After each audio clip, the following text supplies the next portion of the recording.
What if I told you that the Pope himself, the spiritual leader of more than 1 billion Catholics, just accused Meghan Markle of crossing a line that no Hollywood celebrity has ever dared to cross? No, this isn't a rumor swirling through social media. This isn't a tabloid trying to stir the pot. This is a direct, deliberate, unprecedented statement from Pope Leo XIV. And it's sent shockwaves through the Vatican so intense that insiders are whispering it's the biggest religious scandal involving a public figure since the Da Vinci Code panic of the early 2000s. Before we continue, please hit the like button, subscribe to the channel, and turn on the notification bell for updates. Ask yourself this: what would make a pope, a man known for restraint, humility, and silence on celebrity culture, step out from behind the sacred walls of Vatican City? Simply to mention the name Meghan Markle? What pushed him to speak? And more importantly, what exactly did he reveal? Because according to Vatican sources, Pope Leo XIV didn't simply comment. He exposed something that had been brewing for months, hidden behind encrypted internal memos, private meetings, and security checks in underground rooms the public never sees. It all comes down to sacred Vatican artifacts, objects that date back centuries. Objects protected with the same intensity as nuclear codes. Objects considered not just precious, but spiritually untouchable. And according to the Pope, Meghan allegedly planned to use them in a dramatic streaming platform series without permission. Let that sink in. Not photos, not sketches, not dramatizations. Actual references to physical relics that the Vatican keeps sealed under layers of security in climate-controlled vaults, in a place where even most clergy are denied access. So the immediate question is obvious. How did Meghan Markle even know these artifacts existed? That question alone is what pulled the Vatican into one of the most discreet, urgent internal investigations of the past decade. Because for Meghan to create a pitch so detailed, so uncannily accurate, so specific in its descriptions of objects known only to a handful of scholars, someone had to tell her. Someone had to break their oath. Someone had to betray the most secretive religious institution in the world. But we're getting ahead of ourselves. Let's rewind for a moment. Imagine the scene.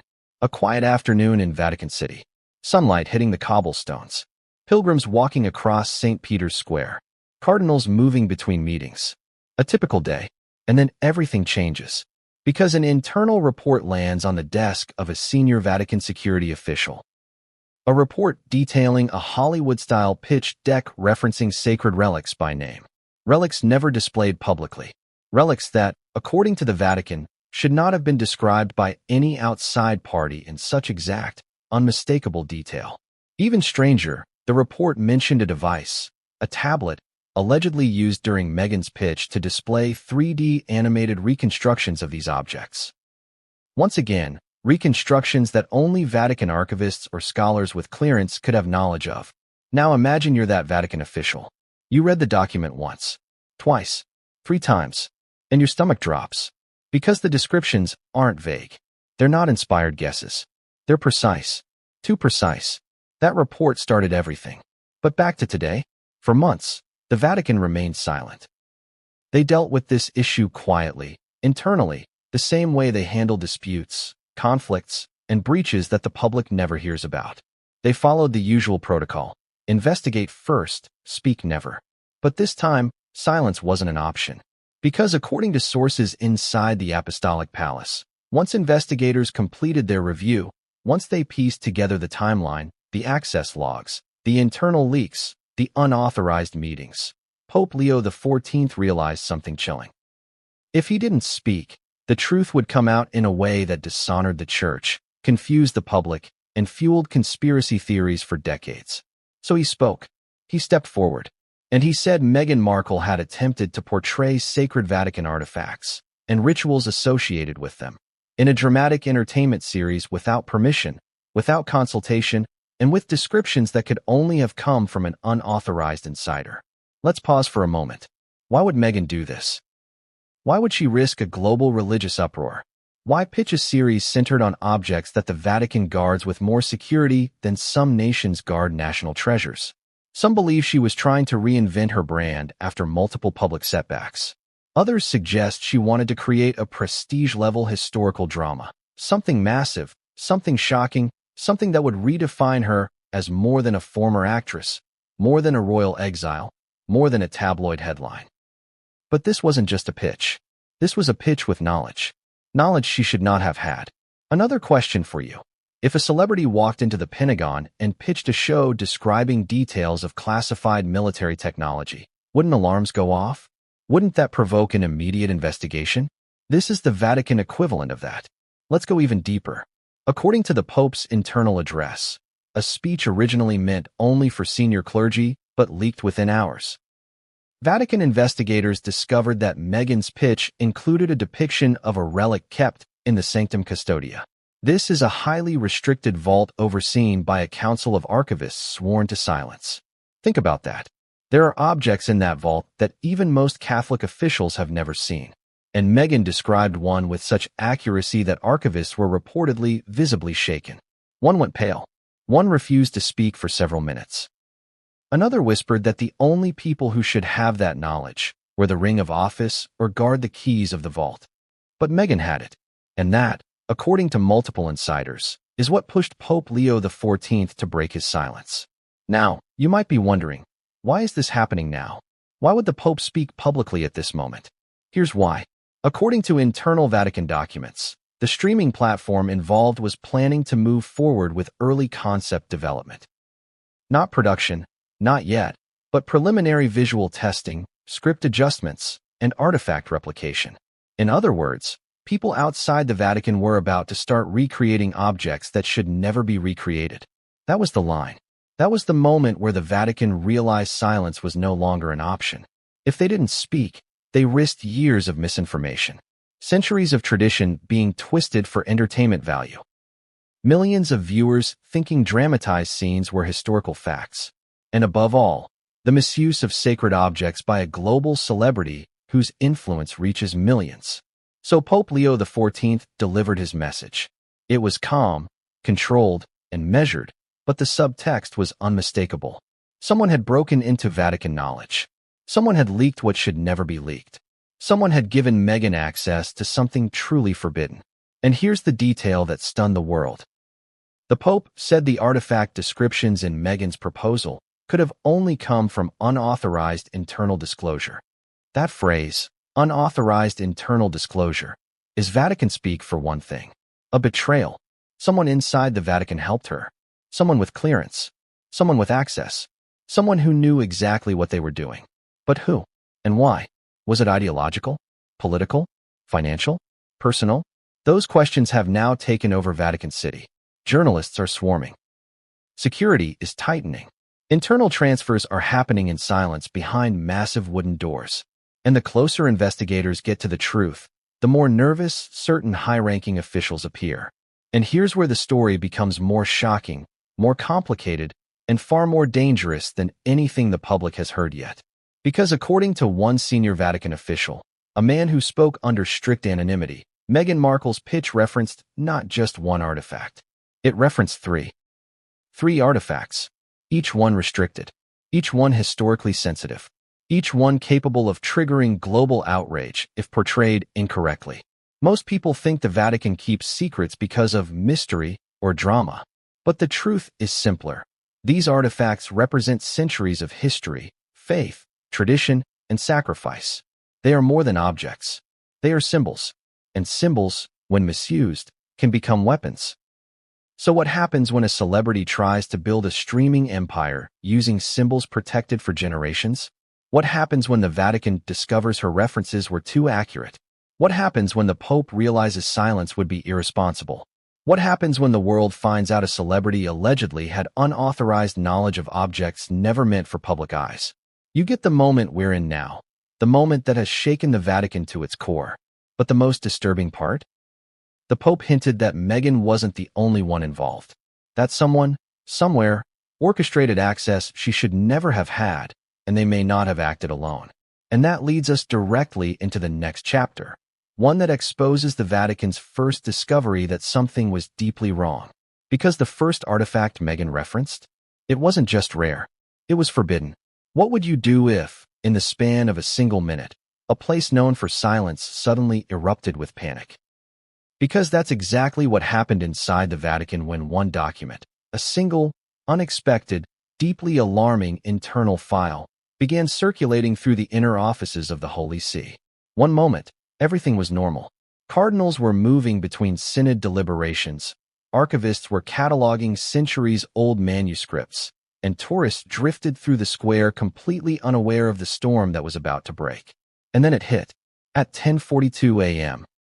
According to an internal timestamped log later leaked to investigators, the prefecture of the papal household received a digital notification marked with a deep crimson banner, the Vatican's highest internal urgency classification short of a security breach. Inside that notification was something no one in the Vatican had ever expected to see: references to sacred relics. Not from a scholar, not from a theologian, not from a cleric, but from Meghan Markle. Think about that for a second.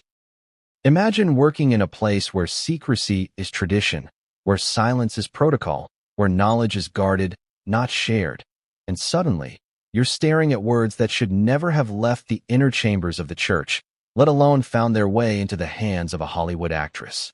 The Vatican official who opened the report reportedly froze. It took him more than 20 seconds to even understand what he was looking at, and when he did, he immediately forwarded it to his superior. Then to another, and another. Within minutes, the file spread through the Vatican like wildfire. Phones buzzed, doors slammed. Private courtyards that were silent all morning suddenly filled with hurried footsteps and whispered conversations. Security officers clustered together, their screens glowing with lines of text describing objects so sacred, so restricted, that even they weren't allowed to see them in person. And the only question on everyone's mind was simple, haunting, and impossible to ignore. How did she know? Let's slow down here. Because to understand the weight of that moment, you have to understand something deeper. The Vatican doesn't panic. Not publicly, not privately, not easily.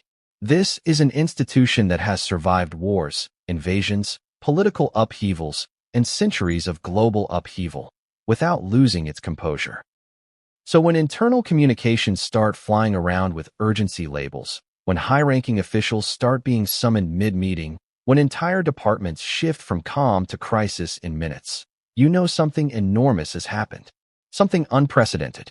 Something dangerous. And that's exactly how the Vatican interpreted Meghan Markle's pitch. For months, rumors had circulated that she was working on a prestige-level series. Something ambitious, dramatic, emotionally charged. That wasn't unusual. Celebrities reinvent themselves all the time. Pitching shows is routine. But what no one expected was the content. Because her proposal, according to the Vatican, contained direct references, not guesses, not artistic interpretations, not fictional elements, but direct references to 3 sacred relics kept under the jurisdiction of the Sanctum Custodia.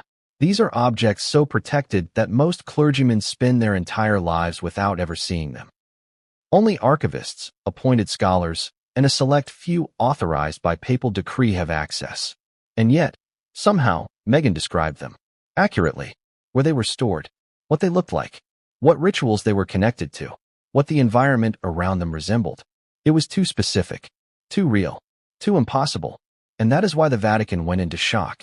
Because in their world, such knowledge appearing in the hands of an outsider can only mean one thing. Someone on the inside leaked it, directly or indirectly, accidentally or deliberately, but leaked nonetheless. Let's go deeper into what happened the moment the Vatican realized this wasn't a misunderstanding. This was a breach of sacred secrecy. Inside the Apostolic Palace, senior officials gathered in a small, echoing room lined with centuries-old frescoes. The meeting was immediate. There was no scheduling, no planning, no delay. When something touches relics of this level of significance, time stops. One official, who later spoke anonymously to an Italian news outlet, described the meeting as unlike anything seen in recent decades. He said that the room felt tense, heavy, as though centuries of tradition were suddenly shaken by one unexpected jolt. He said that when the report was read aloud, one cardinal actually whispered, "Impossible." Another muttered, "Who allowed this?" And yet another.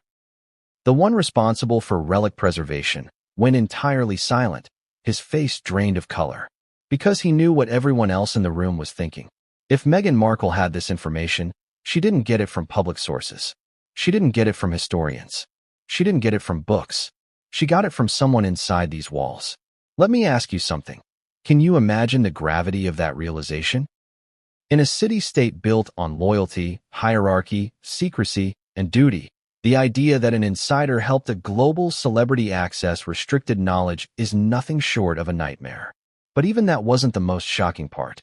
Because inside the report, the one that ignited this entire firestorm, there was a section that chilled everyone in the room.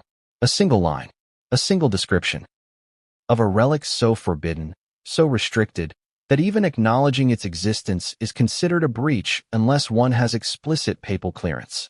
Yet Meghan described it perfectly. Now imagine the panic. Imagine the reaction. Imagine centuries of protocol collapsing into a single question. How did she know? Even more disturbingly, why did she want to use it? That's what shifted the Vatican from confusion to alarm.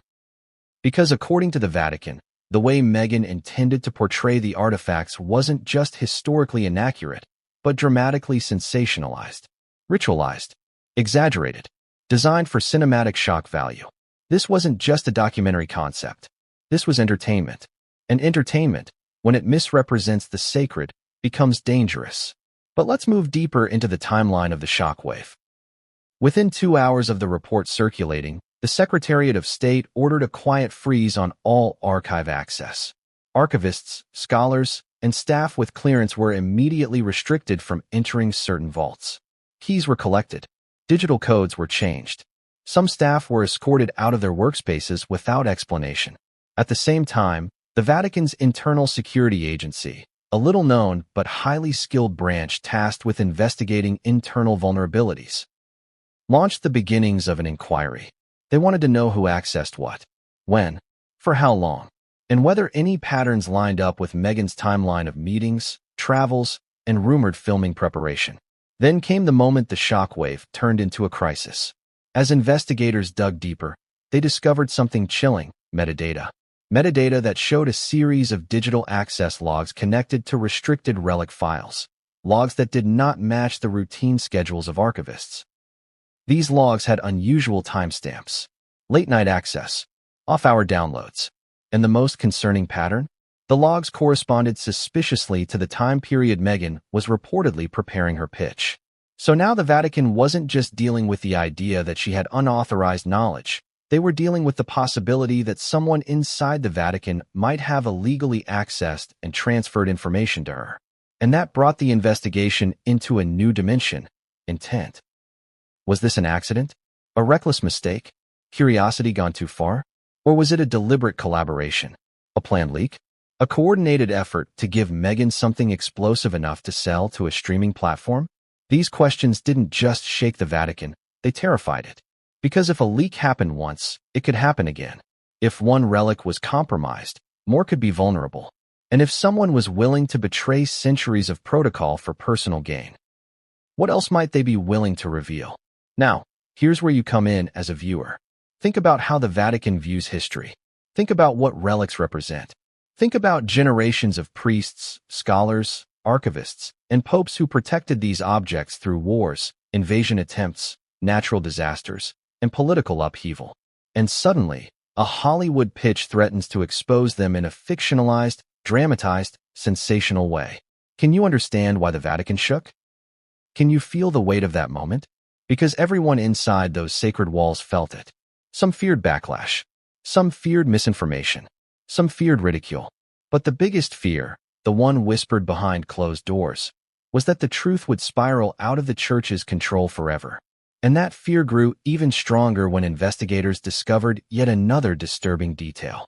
The artifact Meghan referenced first, the one described in her pitch with uncanny accuracy, wasn't just rare. It wasn't just sensitive. It wasn't just restricted. It was forbidden. And no one outside the Vatican should have known it existed. But somehow she did. And that realization was the moment everything changed. Because if Meghan knew about that artifact, then something far darker was happening behind the scenes. Something the Vatican couldn't ignore. Something the Pope himself would later be forced to address. What is so forbidden that even the most senior clerics think twice before mentioning it aloud? What is so sacred that seeing it without clearance could be considered a spiritual violation? This is the relic that turned the Vatican's internal shock into full-blown panic. This is the object Meghan Markle allegedly described in her pitch, with terrifying accuracy. To understand the weight of this moment, you must first understand the artifact itself. The Vatican doesn't just store objects. It safeguards history, tradition, and faith. Every relic, every manuscript, every item in their archives is cataloged meticulously.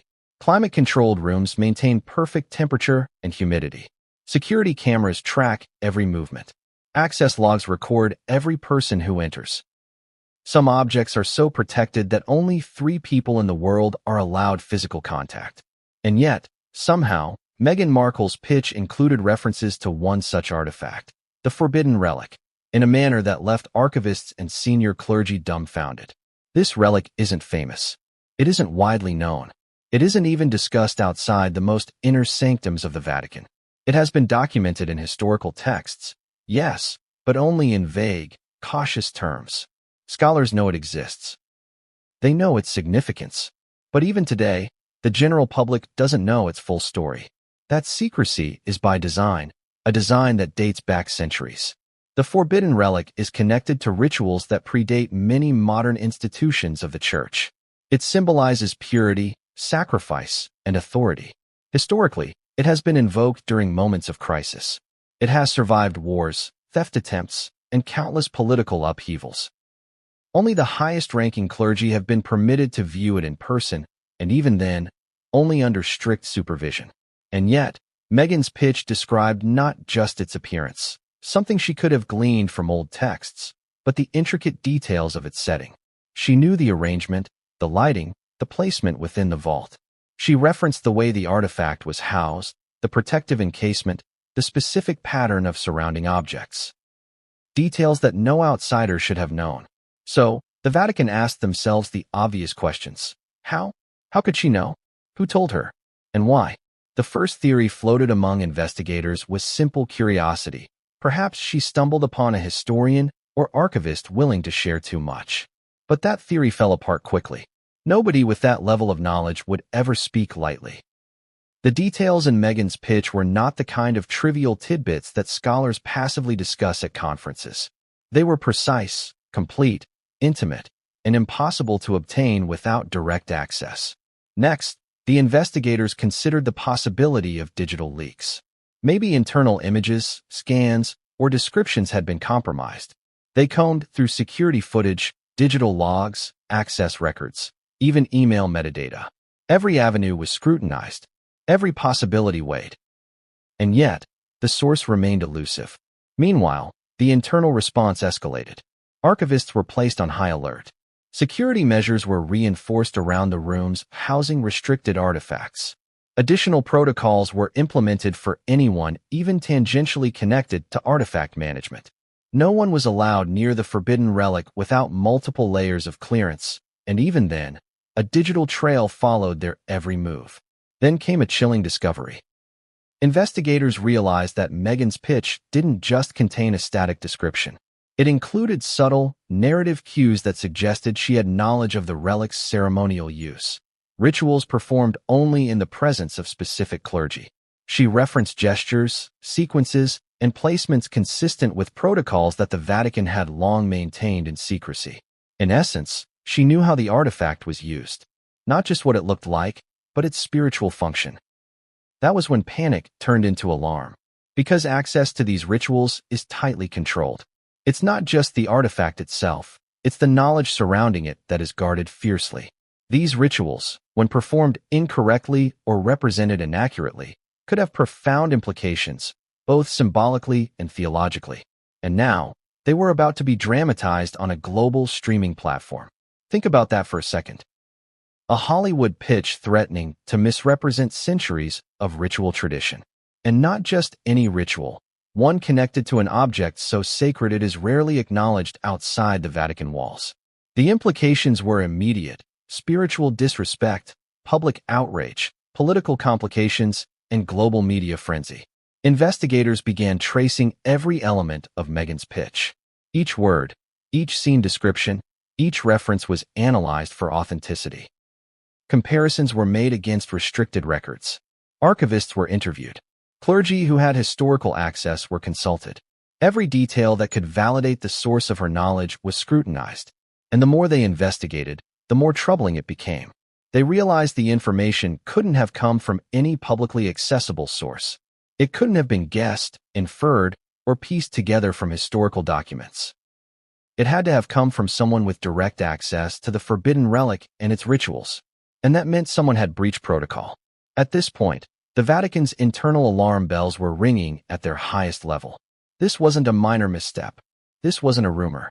This was a direct breach of centuries of sacred trust. To illustrate the gravity, consider the analogy of a nuclear facility. Imagine if someone outside with no security clearance suddenly had access to operational plans for a weapon. That's the scale of risk the Vatican perceived. It wasn't just about the artifact. It was about the chain of knowledge, the sanctity of tradition, and the potential global consequences of misrepresentation. The investigation didn't stop there. Security teams cross-referenced visitor logs, archival access, digital footprints, and communications with known associates of Meghan. They sought every possible link that could explain how she obtained this information. But each lead only raised more questions than answers. And then came the most disturbing discovery. A set of access logs from the vault housing the forbidden relic revealed anomalies. There were entries at unusual hours, digital records indicating that files were viewed or extracted without proper authorization. While there was no direct evidence linking Meghan herself to these logs, the timing and content suggested a deliberate effort to provide her with detailed knowledge. Suddenly, what had started as a shockwave became a full-blown crisis. The Vatican was forced to consider internal complicity. Was there someone inside helping? If so, who? And why? It was at this point that Pope Leo XIV was briefed. The reports he received painted a picture of potential misuse of sacred knowledge, internal betrayal, and a looming threat of global misrepresentation. According to insiders, the Pope was reportedly gravely concerned and demanded immediate action. He convened a private meeting with senior advisors, archivists, and security heads. Discussions were intense, sometimes heated. The core questions were simple yet impossible. Who allowed this? How much did Meghan know? What measures must be taken to protect the integrity of the relics? By the time the Pope had spoken to the Vatican press office, in a statement later leaked to the world, the shockwave had already extended beyond the walls of the Holy See. Media outlets began reporting, speculating, and reacting. The narrative was out, the story was alive, and the Church had to manage the fallout. And yet, even with the statement, many questions remained unanswered. The public heard only a fraction of the truth. The most troubling details, the depth of Meghan's knowledge, the specificity of her pitch, and the possible involvement of insiders, remained behind closed doors. But the real question that hung in the air, one that the Vatican itself struggled to answer, was this. If Meghan Markle had knowledge of the forbidden relic and its rituals, was it acquired accidentally? Or was it a carefully orchestrated leak? And more importantly, who in the Vatican facilitated it? Those questions would drive the next phase of investigation, escalate internal tensions, and eventually force Pope Leo XIV to confront the situation in ways unprecedented in modern history. Because what started as an unexpected pitch deck was now a story that could shake centuries of tradition, ritual, and trust. The forbidden relic had gone from being a symbol of sacred secrecy to the focal point of a potential global scandal. And in the world of the Vatican, nothing is more serious than the misuse of something that has been protected for generations. Who could have given Meghan Markle access to knowledge that only the Vatican's inner sanctum was allowed to hold? That question haunted every corridor, every office, and every archivist in Vatican City in the days following the shockwave caused by her pitch. It was no longer a question of curiosity or mistake. It was a question of betrayal. To understand the scale of the leak, you first need to understand the environment of secrecy in which these relics exist. The Vatican is a city built on centuries of trust, loyalty, and tradition. Access to sacred knowledge isn't granted lightly. There are protocols, clearances, ceremonial codes, and historical precedents that determine who sees what, when, and how. Every action is logged, every access monitored. And yet, Despite this rigorous system, someone, or multiple someones, had provided Meghan Markle with information she was never meant to have. The internal investigation initially focused on a small group of individuals with direct access to the forbidden relic. These were not junior staffers or administrative clerks. These were senior archivists, scholars, and clerics who had sworn oaths, binding, unbreakable oaths, to protect this knowledge. And yet, within hours, investigators realized that someone in that circle had deviated from protocol. The first clue came from digital forensics.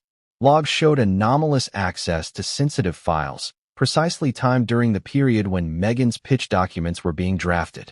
The investigators noticed patterns, unauthorized logins, late-night activity, and unusual file transfers that did not correspond to regular archival work.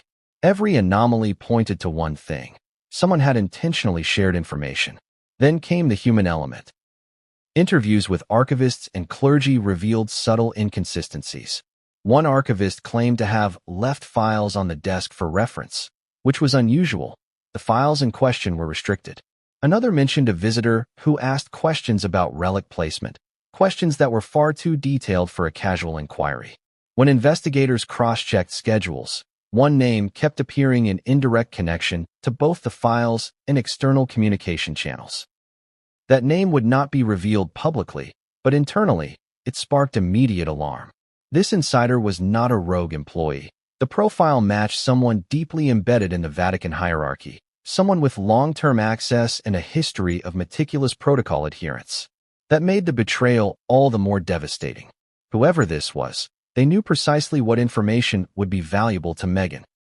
They knew which relics, which rituals, and which secrets would make her pitch both spectacular and scandalous. And they chose to bypass centuries of tradition and oath-bound loyalty to provide it. To grasp how unprecedented this is, consider this. In the history of the Vatican, leaks are extraordinarily rare.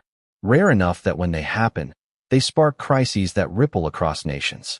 Historical scandals have occurred: thefts, political manipulations, and espionage, but almost never involving the deliberate sharing of sacred ritual knowledge for entertainment purposes. And here it was, a high-profile celebrity poised to use the information in a global media spectacle, with the Vatican caught off guard and scrambling to respond. The motives behind the leak became the next critical question. Why would a senior insider betray the trust of the Church? Investigators considered several possibilities. First, ideological motives. Perhaps the individual disagreed with the Church's approach to media or modern culture and saw this as a way to influence perception. Second, financial incentives. Rumors of external contacts and consulting fees suggested that monetary gain could have played a role. Third, personal or political leverage. The Vatican is not immune to internal politics, and access to powerful figures or global media could provide leverage within the hierarchy. Or perhaps it was a combination of all three.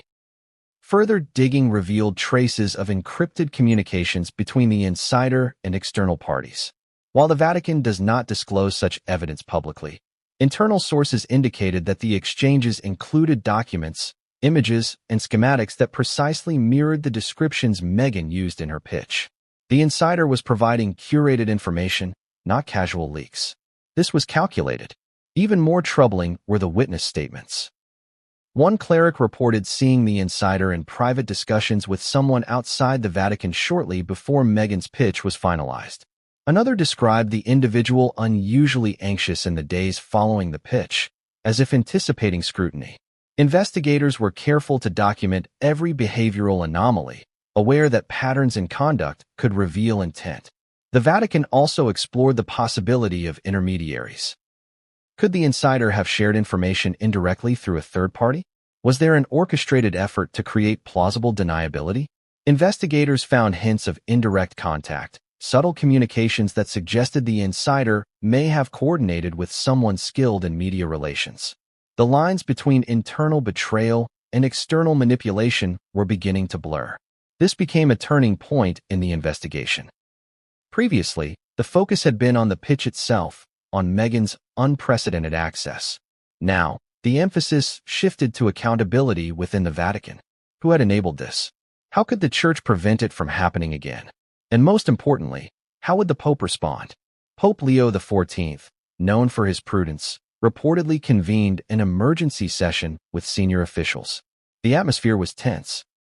The leakage of sacred knowledge for potential media dramatization was not only a breach of trust, it was an affront to centuries of tradition and the sacred responsibilities of the Church. The Pope's presence underscored the seriousness of the situation. According to insiders, his demeanor was firm yet measured, a balance of authority and solemnity. He made it clear that the integrity of the Vatican's archives and sacred knowledge could not be compromised, no matter who was involved or what external pressures existed. The Pope's decision to speak publicly, albeit selectively, was unprecedented. Internal sources confirmed that he wanted to send a message to all parties involved.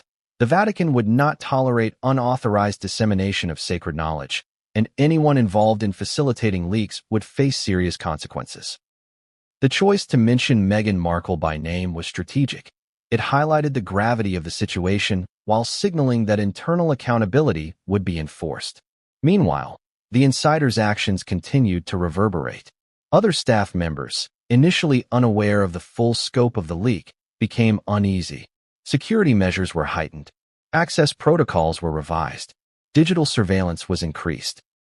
Investigators monitored communications, both internal and external, to ensure that no additional information had been compromised. The story of the insider leak also began to surface in media outlets, though details were scarce. The public narrative framed Meghan as the central figure, but within Vatican walls, the betrayal of trust from within was equally, if not more, significant. Without the insider's cooperation, Meghan's knowledge of the forbidden relic would have been impossible. The leak was the critical link, the missing piece that allowed a celebrity pitch to intersect so dangerously with sacred ritual. And yet, even as the investigation unfolded, the Vatican faced another dilemma. The global media cycle moves fast, and the Church operates slowly, with centuries of caution. By the time Pope Leo XIV addressed the matter, speculation had already spread. Leaks, rumors, and half-truths proliferated online. The challenge for the Vatican was not merely to identify the insider or assess damage. It was to protect the sanctity of the artifacts, maintain public trust, and navigate an international media storm that was increasingly out of their control. Questions multiplied. Had the insider acted alone? Were there additional collaborators? How much knowledge had been transferred? And, most importantly, what were the long-term implications for the Vatican's credibility and authority? Investigators continued to follow the trail, uncovering subtle clues. Deleted digital files recovered through forensic analysis, travel logs, unusual patterns in access requests, and indirect mentions in correspondence between clergy. Each discovery painted a clearer picture, but also deepened the mystery. The more they uncovered, the more the narrative suggested a deliberate, calculated effort rather than accidental exposure. And this is where the stakes became personal. The Pope was no longer concerned solely with institutional integrity. He was grappling with the very real possibility that sacred relics, symbols of faith, and centuries of tradition were at risk of being misrepresented to the world for entertainment. The moral and spiritual dimensions of the leak were now intertwined with the media spectacle. It was no longer a contained problem. It was a crisis with far-reaching implications. But perhaps the most unsettling revelation came when investigators realized the insider's motivation might not have been purely self-serving. There were signs suggesting that the individual believed in the potential cultural or ideological impact of sharing the information. This added a layer of complexity. The leak was not just a violation. It was a calculated gamble, one that leveraged sacred knowledge for influence in the broader media landscape. It blurred the lines between betrayal, ambition, and strategic intent. In the end, the insider leak was the key that transformed a shocking pitch into a Vatican-wide emergency. Without this leak, Meghan's access to precise information about the forbidden relic would have been impossible. The leak illuminated vulnerabilities within centuries-old protocols and forced the Church to confront challenges it had never faced in the modern era. The intersection of ancient tradition and global media, the speed of information dissemination, and the risk posed by internal actors with divided loyalties. And yet, as the Vatican pieced together the puzzle, one question remained unanswered. One question that would haunt Pope Leo XIV and investigators alike. If the insider acted alone, what drove them to betray centuries of sacred trust? And if they didn't, who else was involved? Because the deeper the investigation went, the more it became clear that this leak was just the beginning, a single thread in a tapestry of secrecy, ambition, and scandal that would stretch far beyond the walls of the Vatican. But what investigators uncovered next would shock even the most seasoned officials, a discovery that would change the course of the investigation and challenge everything they thought they knew about the insider's role. Imagine being in a room with one of the world's most recognizable figures, someone whose name alone can ignite headlines, spark social media firestorms, and shift global conversations overnight. Now imagine that person isn't there to promote a charity, announce a public initiative, or deliver a heartfelt speech. Instead, they're there to pitch a dramatic, high-stakes television series, a series that, according to the Vatican, relies on knowledge no outsider should ever have. That was the scenario unfolding behind closed doors at a high-end streaming platform headquarters. The executives present reportedly had little expectation of the content itself. They were used to celebrities pitching lifestyle shows, biopics, or scripted dramas. They were not used to a pitch that included precise, almost unnerving references to sacred Vatican relics, information the Vatican itself guards with extreme secrecy. According to sources, Meghan's pitch was presented through a combination of visuals, storyboards, and detailed verbal narration. The core concept was ostensibly a historical drama, but the details went far beyond what could be considered historical speculation. She described specific artifacts, including the forbidden relic previously mentioned, along with their placement, protective encasements, and ceremonial significance. She outlined how they could be incorporated into suspenseful scenes, effectively turning real sacred objects into plot devices. Executives were reportedly stunned. Some initially assumed she was embellishing, that she had researched and guessed her way through historical texts. But as the presentation continued, the level of accuracy became undeniable. She included subtle narrative cues indicating the correct ceremonial procedures associated with the relics, along with architectural notes of the surrounding spaces, all details accessible only to those with internal knowledge. In essence, she was not just pitching a show. She was revealing a private, tightly controlled world to the global public. One executive reportedly leaned back in their chair, whispering to a colleague, "This isn't research. This is insider knowledge." Another reportedly whispered, "How does she even know this?" The unease in the room was palpable. The pitch deck itself, according to sources, was meticulously designed. Storyboards included detailed sketches of vaults and chambers. Digital renderings illustrated how the relics could be framed on camera for maximum visual impact. Each artifact was contextualized within its historical and spiritual significance, yet portrayed in a dramatic, cinematic fashion. From a production perspective, it was brilliant, visually compelling, narratively engaging, and potentially a global hit. From the Vatican's perspective, it was a disaster waiting to happen. What struck investigators later was the specificity of one section of the pitch. Meghan outlined a sequence in which a protagonist enters the vault housing the forbidden relic, interacts with other ceremonial objects, and uncovers hidden symbolism that had never been revealed to the public. Every detail was consistent with internal Vatican records that are not publicly accessible, suggesting that the pitch relied on knowledge beyond what any historian or casual researcher could obtain. Now, here's where it gets even more interesting.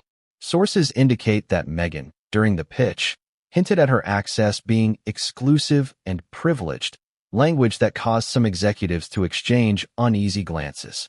She suggested that she had information not publicly known and that it would provide an authenticity that other productions could not achieve. While she did not explicitly name the Vatican, the implication was clear. The platform was being offered content that had the allure of secrecy, of forbidden knowledge, something no other producer could replicate. Executives, however, were caught between awe and apprehension. On one hand, the pitch promised a series that could dominate global streaming charts. On the other, it hinted at legal and ethical landmines. Potential misrepresentation of sacred objects, unauthorized access to protected knowledge, and the risk of provoking a religious institution with centuries of influence. The tension in the room was real. Some executives reportedly whispered about the risk of international backlash and potential litigation. Others focused on the potential for critical acclaim, awards, and massive viewership. It was a classic clash between ambition and caution, and in this case, the stakes were monumental. Another layer of complexity emerged when investigators examined ancillary materials from the pitch. There were references to ritual gestures, ceremonial movements, and even hypothetical dialogue, all of which corresponded uncannily with internal Vatican documents and archival notes. Investigators later described these details as disturbingly precise, noting that they were knowledge points that should not have been accessible to anyone outside the Vatican. The implication was that someone, the insider described in the previous chapter, had effectively briefed Meghan on highly restricted ceremonial practices. Even more troubling was the timing of the pitch. Investigators noticed that the pitch coincided with the internal access anomalies recorded in the Vatican's digital logs. There was a direct correlation between the files accessed by the insider and the information presented in Meghan's deck. This strongly suggested coordination rather than coincidence. It raised urgent questions. Was this a carefully orchestrated effort? Was there intent to share sensitive knowledge with an external party for dramatic purposes? And if so, who authorized or facilitated it? During the pitch, Meghan reportedly emphasized narrative authenticity. She argued that audiences increasingly demand historically and culturally accurate depictions of institutions with global significance. She highlighted the importance of realism, claiming that minor inaccuracies could undermine the show's credibility. While this approach is common in high-level productions, in this case, it crossed a line. She was advocating the use of knowledge that should never have left the Vatican. The executives reportedly felt the weight of this statement, recognizing that they were being offered content that was both unprecedented and ethically fraught. As investigators reconstructed the meeting, one detail stood out: Meghan's demeanor. Multiple sources described her as confident, composed, and deliberate. She did not appear to be improvising. She did not hedge her knowledge. She presented her understanding as fact, authoritative, precise, and intentional. From a production standpoint, this is ideal. From the Vatican's perspective, it is alarming. Confidence suggested preparation, preparation suggested planning, and planning suggested deliberate access to information that should have remained strictly internal. The internal security review conducted after the pitch revealed another layer of complexity. References in Meghan's deck were cross-checked against archival records, including descriptions, schematics, and ritual outlines. Nearly every major detail matched internal files, some of which had never been published. The probability of such accuracy occurring without direct access was negligible. Investigators concluded that the pitch could not have been completed using publicly available sources or standard research. This confirmed their worst suspicion: a deliberate insider leak had occurred. Executives, for their part, were reportedly uneasy but intrigued. Some expressed concern about public backlash and religious sensitivity. Others considered the potential prestige and viewership. Discussions reportedly included legal counsel, media strategists, and internal production teams.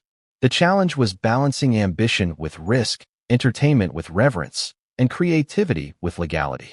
For the executives, the pitch presented a dilemma unlike any they had faced before. In the days following the pitch, internal memos indicate that executives debated whether to proceed, how to secure permissions, and whether to involve legal counsel to navigate the complex religious and ethical landscape. Meanwhile, the Vatican, still unaware of the pitch's full dissemination, began its own internal investigation, tracing document access, reviewing communications, and identifying potential leaks.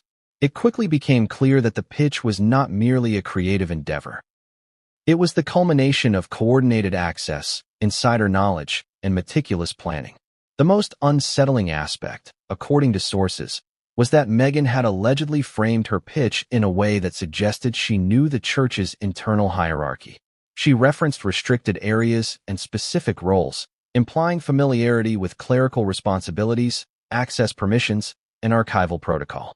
This level of insider understanding only deepened the Vatican's concern. It was no longer just a leak. It was a targeted, informed attempt to utilize sensitive knowledge for external purposes. And yet, despite the gravity of the situation, the streaming platform executives remained in a paradoxical position. On one hand, they were witnessing a pitch that could redefine their brand, break records, and attract millions of subscribers. On the other hand, they were acutely aware of the legal, ethical, and reputational minefields surrounding the project. The executives reportedly debated whether to ask Meghan for sources, disclaimers, or permissions, fully aware that the mere act of inquiry could exacerbate the situation. What the investigators later confirmed, however, was that Meghan's pitch had already accomplished what insiders feared most. It had effectively made the Vatican a stakeholder in her project, whether they wanted to be or not. Every detail she included, every visual element she proposed, and every narrative suggestion she made relied on knowledge controlled by the Church. The pitch alone had thrust sacred relics into the global spotlight before any permissions, consultations, or approvals could be secured. And here is where the cliffhanger intensifies. Because the pitch was just the beginning, investigators discovered that the deck contained not only visualizations and descriptions, but also subtle instructions. Hints at filming techniques, angles, lighting, and dramatizations that implied a further plan for production. Someone had clearly provided Meghan with enough knowledge to make the show both compelling and controversial, and that someone wasn't acting in the public interest. The real question now became, who facilitated this access, and what was their motive? The answers would lead the Vatican into uncharted territory, revealing betrayal, ambition, and strategy that extended far beyond what anyone could have anticipated. Silence can be louder than a scream. And in Vatican City, silence is the language of crisis. When the initial shockwaves of Meghan Markle's pitch reached the inner sanctum of the Holy See, the first instinct of Vatican officials wasn't to speak. It was to investigate, quietly, methodically, discreetly, without alerting the outside world. Because in the halls of the Vatican, information leaks are dangerous, and public missteps are catastrophic. By the time the streaming platform executives had digested Meghan's pitch, the Vatican had already begun its internal probe. It wasn't a formal announcement. There were no press conferences, no statements, only a series of encrypted communications, urgent memos, and clandestine meetings behind the thick doors of the Apostolic Palace. Investigators had to proceed carefully. A single wrong move could alert the insider, compromise the evidence, or inadvertently spill sensitive details to the public. The probe began with a simple, yet vital, question: who had access to the restricted information that Meghan had included in her pitch? This was not just a matter of checking digital logs. The Vatican's archives are vast, intricate, and layered with centuries of protective measures. Every file is cataloged, every movement recorded, every access monitored. But these logs, as investigators quickly realized, were not infallible. There were gaps, anomalies, and subtle irregularities. Timestamps that didn't align with standard protocol, files accessed in patterns inconsistent with archival work, and unusual cross-references between different restricted collections. Investigators began with the most obvious suspects: the archivists with direct access to the forbidden relic and related ceremonial documents. Interviews were scheduled in rooms that allowed only authorized personnel. Every question was precise, probing for anomalies in behavior, deviations from protocol, and possible lapses in judgment. The archivists' reactions were meticulously recorded. Some seemed genuinely bewildered by the scope of Meghan's knowledge. Others appeared defensive, their eyes flicking nervously toward the ceiling or the corners of the room, as if expecting hidden cameras. While the human element was crucial, investigators also relied heavily on technology. Advanced forensic analysis of access logs, encrypted communications, and internal file transfers became the backbone of the probe. They traced every interaction with sensitive information, cross-referencing it with travel logs, meeting records, and communications with external parties. Every pattern told a story, and the story was troubling. Someone had deliberately accessed and transferred information beyond the normal bounds of protocol. The timing of the probe was critical. Investigators had to act swiftly before more information was leaked or before the insider had the chance to cover their tracks. They implemented immediate security measures. Digital access was tightened, biometric locks were updated, and physical access to the vaults housing the forbidden relic was restricted to a minimal number of personnel. Even senior clergy who normally had access were required to provide detailed justification for entry, with every movement meticulously logged. The probe wasn't limited to the Vatican's internal systems. Investigators also looked at external connections. Communications between employees and outside parties were scrutinized. Suspicious emails, unapproved messages, and odd meeting requests were flagged. Investigators began tracing potential intermediaries who could have facilitated Meghan's access to restricted knowledge. It was a delicate operation. The Vatican needed to maintain discretion while gathering evidence robust enough to identify the source of the leak and, if necessary, hold them accountable. The emotional stakes for those conducting the probe were immense. Archivists and clerics alike felt the weight of history on their shoulders. This wasn't just about a celebrity pitch. This was about centuries of tradition, spiritual authority, and sacred trust.